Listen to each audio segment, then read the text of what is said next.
Celebramos hoy entonces el primer domingo del tiempo de Cuaresma y yo quisiera hoy, primero hay una gran concordancia, coincidencia temática en las lecturas del día de hoy, pero desafortunadamente se hace imposible pues tratar todas ellas, pero es uno de esos pocos domingos en los que se ve la temática de la primera lectura en la segunda lectura y también en el Evangelio. Pero como decía, es imposible hablar de todas ellas. Entonces hoy yo quisiera centrarme en la primera lectura y podré decir algo pero muy corto de la segunda lectura y quizás también del Evangelio. Lo primero, la primera lectura del Génesis, en la cual se nos dan algunas ideas del camino cuaresmal y de cómo vivir este camino de la Cuaresma, preparación para la Pascua. Lo primero que queda palpable de estas verdades fundamentales de nuestra naturaleza humana es que, y eso lo había dicho yo el miércoles de ceniza, es lo primero, que somos barro, que somos también imagen de Dios. Bueno, el texto no dice tal cual barro ni dice tal cual imagen de Dios. Dice, el Señor Dios tomó polvo del suelo y con él formó al hombre. Somos barro, somos polvo. Repito, yo decía de esto también en la Eucaristía del miércoles de ceniza, para los que vinieron me escucharon hablar de ello. Y también viene la otra realidad del ser humano inmediatamente después de esta frase. Le sopló en la nariz un aliento de vida y el hombre comenzó a vivir. Bellísimo. Entonces está esa doble realidad. Nuestra naturaleza es una naturaleza de barro, es una naturaleza de límite, es una naturaleza frágil que se acaba, es una naturaleza entonces que nos invita a pensar, y el tiempo de Cuaresma, lo decía yo también el miércoles de ceniza, es un tiempo para reflexionar en esa naturaleza limitada, finita que tenemos, que poseemos. Todos los días nos acercamos más y nos encaminamos más al fin. No sabemos cuánto más o cuán cercano esté el fin, pero sí que diariamente hacia allá vamos. Entonces tenemos una naturaleza finita, una naturaleza limitada, una naturaleza que termina, que va hacia la muerte. Pero por otro lado también tenemos el aliento divino. Ciertamente somos limitados, somos finitos, pero también está en nosotros el aliento divino que nos abre al encuentro con Dios. El tiempo de Cuaresma es un tiempo muy oportuno para reflexionar en estas dos realidades. Entonces, estamos, aunque limitados, aunque finitos, estamos por naturaleza abiertos al encuentro con Dios, a la amistad divina.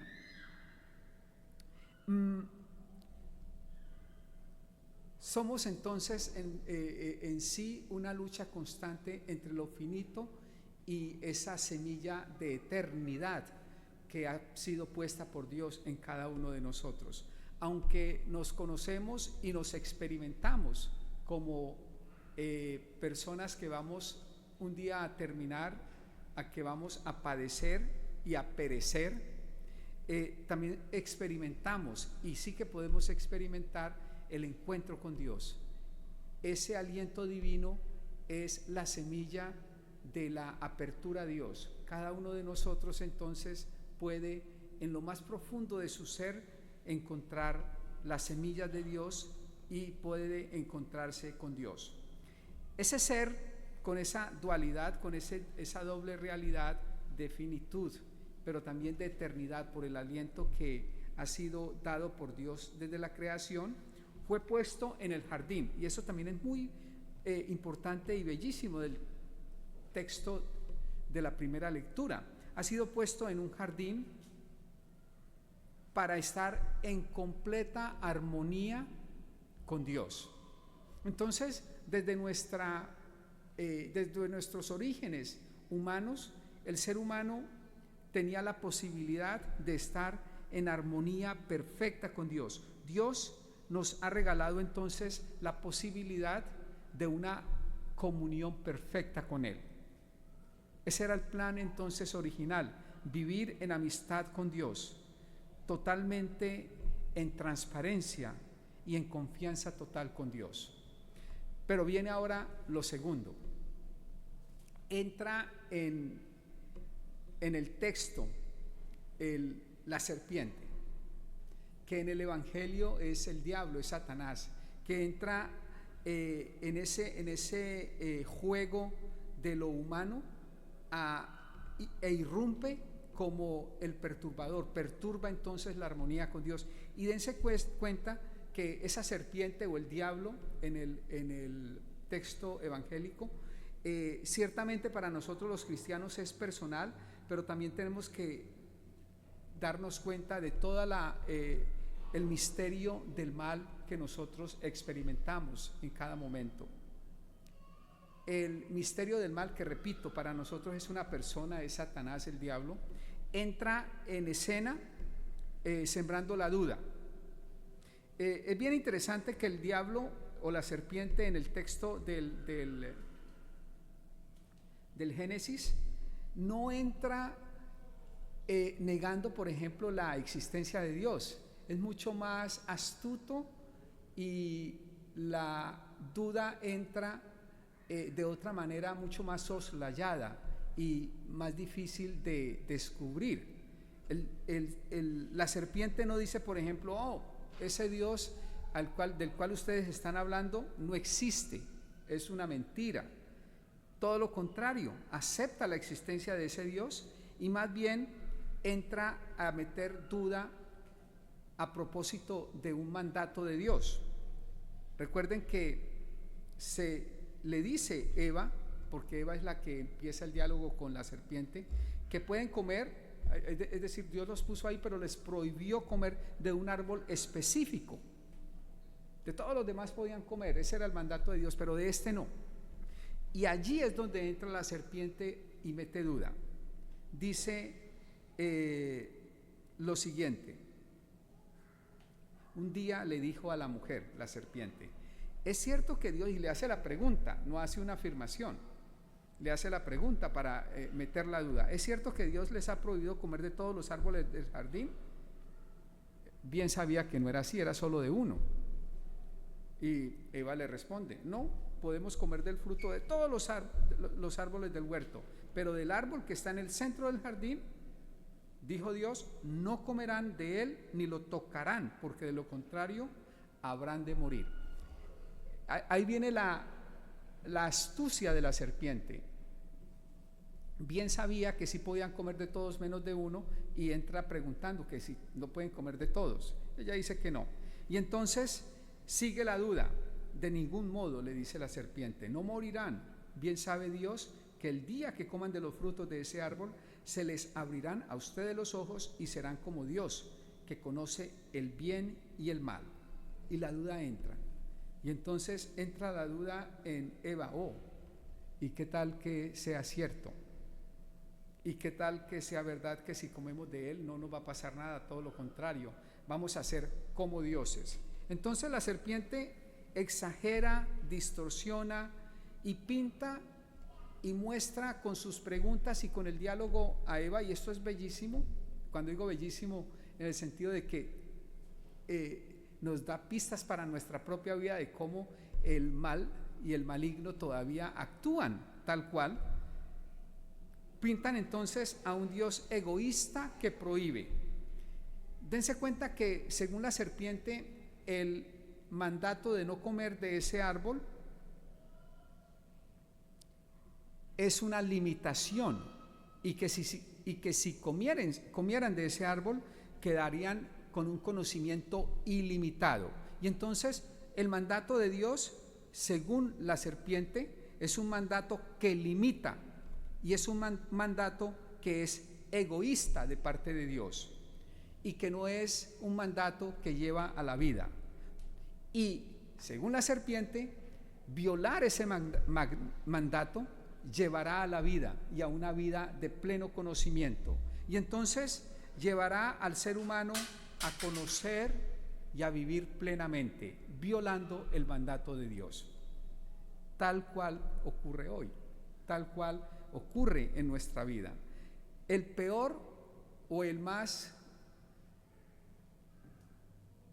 fundamental, primero y primario de los pecados y de la tentación de Satanás es decirnos que Dios es un Dios que nos limita, es un Dios egoísta que no quiere que nosotros vivamos y seamos felices, es un Dios que pide con sus mandatos o pide que le obedezcamos a sus mandatos, no para nuestro propio bien, sino todo lo contrario, como una limitación.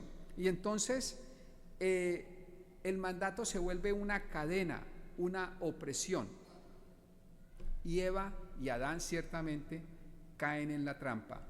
Y entonces deciden comer del fruto de ese árbol prohibido, esperando vida, esperando conocimiento, esperando alegría.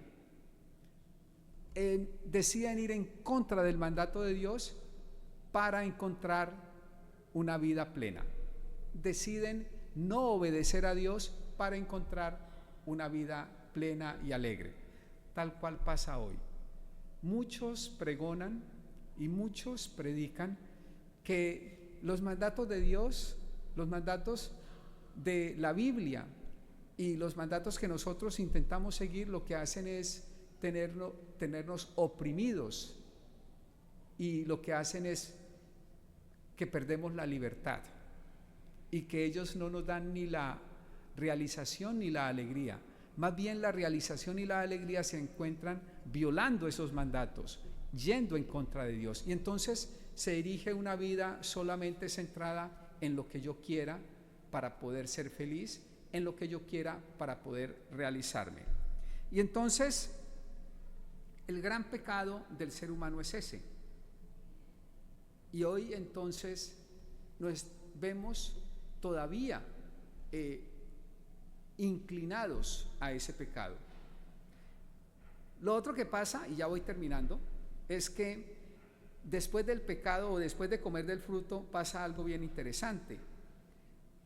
Se queda al descubierto la gran mentira de la serpiente. Queda al descubierto que lo que había prometido la serpiente no era tal. La serpiente les había dicho: de ningún modo no morirán, bien sabe Dios que el día que coman de los frutos de ese árbol se les abrirán a ustedes los ojos y serán como Dios, que conoce el bien y el mal. ¿Y qué pasa después de que comen del árbol del fruto prohibido? ¿Se les abrieron los ojos? Sí, ciertamente. Y se dieron cuenta de que estaban desnudos. Entrelazaron unas hojas de higuera y se las ciñeron para cubrirse. El comer del árbol no los llevó a un conocimiento pleno y feliz, los llevó al descubrir su propia desnudez. Es decir, los llevó a descubrir su vacío sin una relación con Dios, que es el pecado propiamente. Cuando nos vamos en contra del mandato de Dios, lo único que descubrimos es vacío en nuestra vida. Lo único que descubrimos es que no somos nada sin Dios. Y entonces se dieron cuenta ambos que estaban solos, desnudos y con miedo, porque también se esconden. Se dieron cuenta de su miseria y de su vulnerabilidad. En lugar de ser como Dios, se sintieron, como les decía, vacíos.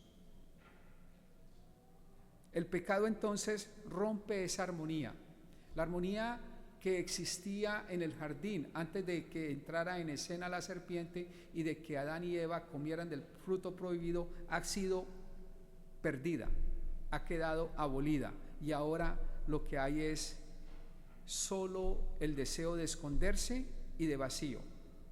Entonces el pecado, eso es lo que hace también hoy en nosotros. Y quería decir, yo dije, voy a decir quizás algo solamente de la segunda lectura, y entonces ya termino diciéndolo. Adán y Eva ciertamente que pecaron, ahora, y porque desobedecieron a Dios, ahora viene Jesús, que según la segunda lectura es el segundo Adán, y obedece a Dios, y en el Evangelio lo vemos obedeciendo a Dios y venciendo la tentación. Nos da entonces el ejemplo Jesús de que tenemos que, como Él, obedecer a Dios y vencer la tentación. El tiempo de Cuaresma entonces es un tiempo para lograr eso, es un tiempo para vencer la tentación, es un tiempo para ciertamente reconocer nuestro pecado, reconocer nuestro vacío sin Dios, pero también para reconocer que con Dios podemos vencer el mal, podemos vencer la antigua serpiente y podemos encontrar la armonía a la cual hemos sido llamados desde nuestra creación. Pongámonos de pie y profesemos juntos nuestra fe.